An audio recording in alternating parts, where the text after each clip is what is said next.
मेरा नाम मनीष वर्मा है। मैं सोलन हिमाचल प्रदेश से हूँ। और रॉबिन भैया ने अभी मेरा सेशन लिया है थर्ड आई का। तो उसमें सबसे पहले भैया ने ये पूछा है कि जो हवन कुंड में से एनर्जी जाती है वो कैसे ऊपर की तरफ जाती है। तो उसमें जो बाबा ने दिखाया उसमें ये था कि दो कलर से एनर्जी, ब्लू और वाइट कलर की एक एनर्जी जा रही है जो आपका राउंड शेप में ऊपर को जा रही है। और नीचे ऊपर जाके वो स्प्रेड हो जाती है, उसका गोला बन जाता है। जैसे आपका बल्ब होता है कि बल्ब आप ऊपर से चेक करते हो कि ऊपर ज्यादा हैवी से रहता है और नीचे थोड़ा तो वैसे वो दिख रहा था। फिर उसके बाद भैया ने बोला कि नीचे चेक करो कि नीचे इसमें कैसे वो दिख रहा है। तो नीचे जो एनर्जी थी उसमें वो थी येलो और रेड कलर की एनर्जी हवन कुंड में जो थी। फिर भैया ने पूछा कि उसमें से जो भैया आहुति डाल रहे हैं वो आहुति कैसे जा रही है उसमें। तो आहुति भैया जैसे डाल रहे हैं वो एक पोर्शन से एक पोर्टल से डाल रहे हैं। बट वो जैसे एनर्जी अलग, हर तरह की अलग अलग सामग्री उसमें जाती है तो सामग्री के अकॉर्डिंगली वो अलग अलग पोर्टल में वो जा रही है, सारी जितनी भी हैं वो सारी। और जाके ऊपर वो फिर ऊपर की तरफ उसी जो एनर्जी फ्लो हो रही है उसी में वो हो जाती है। और जो पहले जो वो हवन कुंड का वो दिखा रहा है कि कैसे जा रहा है उसमें जो बताया कि गोल टाइप का जो सर्कल जा रहा है उसके साथ एक मतलब उस शेप में सरपेंट लाइक आप बोल सकते हो कि सरपेंट की शेप में। और एक अलग और उसकी बाहर से एक लाइट ब्लू कलर की एक और एनर्जी बन रही थी जो ऊपर की तरफ जा रही थी। फिर उसके बाद फिर जैसे कि मैंने आपसे क्वेश्चन किया कि आपको ये देखना है रक्षा सुरक्षा से रिलेटेड, ठीक है, तो आपने जो यहाँ जो रेलिंग लगी हुई है उसमें आपने क्या देखा था? उसमें मैंने ये देखा कि जो रेलिंग लगी है रेलिंग में तो मेरे को अस्तर दिखे कि भाले की शेप में अस्तर है।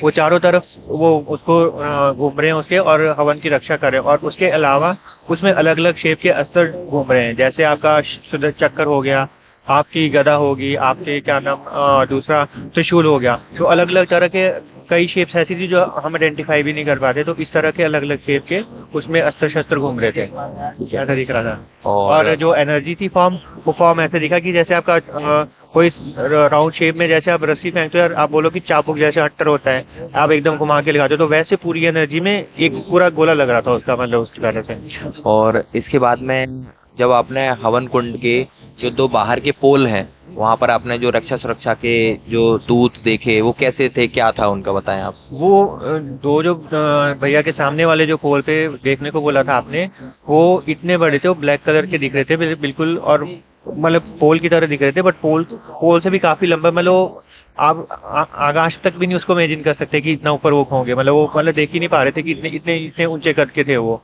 फिर उसके बाद फिर मैंने प्रार्थना लगाई कि मतलब इतने ऊंचे कैसे हो सकते हैं, इनको देखना पॉसिबल नहीं है। तो फिर मैंने प्रार्थना लगाई हनुमान जी से कि इसको मेरे को थोड़ा सिंपल करके वो बताएं। तो उन्होंने दिखाया कि ये मैंने पूछा कि ये किसके मतलब किसके दूत हैं, ये कौन है। तो मेरे को बताया कि ये शिव जी के दूत हैं। तो एक साइड वो नंदी बाबा जी थे और दूसरी साइड थे रुद्र रूप में जो हनुमान जी का कोई एक दूत थे जो रुद्र रूप में थे। तो वो थे, उनके हाथ में अपने हथियार थे जो। और बाकी और दूत थे जिनके हाथ में गदा थी। फिर एक रैंडमली मैंने और किया, भैया ने मेरे को फिर बोला, रॉबिन भैया ने, कि और एक बार फिर चेक करके बताओ कि उनके साथ और कौन है।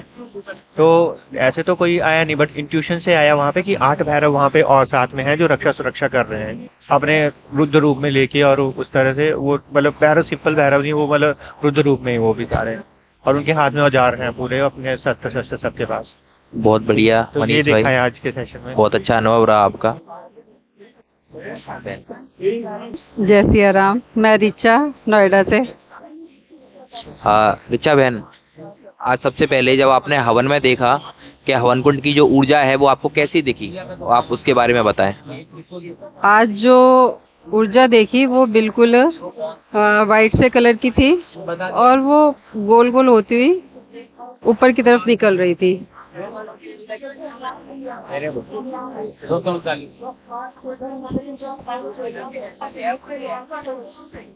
किस शेप में दिखाई दे रही थी वो आपको, कैसे जा रही थी ऊपर, वो आप बताएं थोड़ा इसके बारे में। वो राउंड शेप में थी और ऊपर जा रही थी।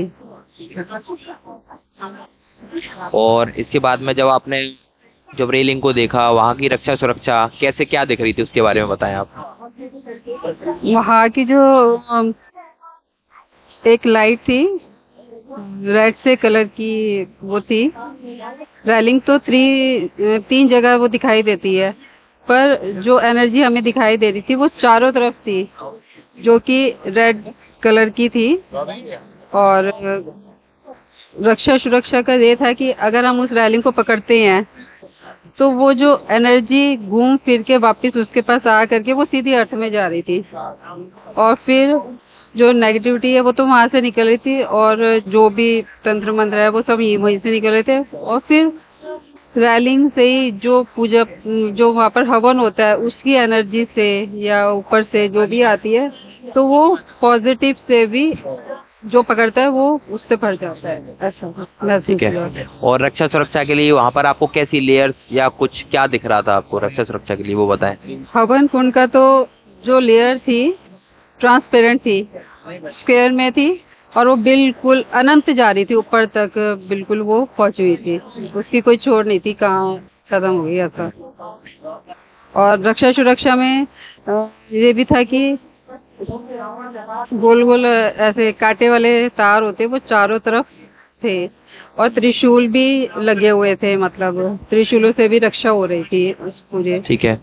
और जब आपने जो दूत देखे उनके बारे में बताएं, जो कार्य कर रहे थे यहाँ पे, कैसे दिख रहे, क्या था। जो वहां पे दूध दिख रहे थे छोटे छोटे थे पर बड़े फुर्तीले थे, हमारी सोच से भी बढ़ के, और जैसे जा रहे थे आमने सामने, मतलब क्रॉस हो रहे थे इस तरीके से, और जैसे ही उनको कुछ लग रहा था अपने आप ही ऊपर पहुंच जाते थे, फिर वापस नीचे आ जाते थे, और इतनी स्पीडली आते थे पता ही नहीं चला कि कब वो ऊपर जा रहे हैं कब नीचे आ रहे हैं। तो सारी जगह उनकी ऐसे ही पूरी फौज लगी हुई थी। और जो आपने बाहर के पोल की साइड में देखा था, तो कैसे दूत दिख रहे थे। बाहर पोल की साइड पे वहां पे दो बहुत बड़े बड़े, मतलब शुरू में तो कल्पना नहीं की जा रही थी कि वो कितने बड़े हैं, पर मुझे लग रहा था कि क्या है, तो वो थोड़े फिर छोटे मतलब करे, मतलब वो दरवाजे से भी ऊपर जा रहे थे, फिर मुझे लगा शायद हो सकता है कि कुछ वो, तो वो छोटे, मैं मन से भी सोच रही थी चलो शायद छोटे हो जाएं, पर वो फिर भी ना बड़े ही थे मतलब। और उनके हाथ में गदा थी जिससे कि वो रक्षा सुरक्षा कर रहे थे उधर द्वार। और यही था आज का, बहुत ही बढ़िया रहा। धन्यवाद कि मैं यहाँ तक पहुंची, मुझे उम्मीद नहीं थी। थैंक यू भैया, थैंक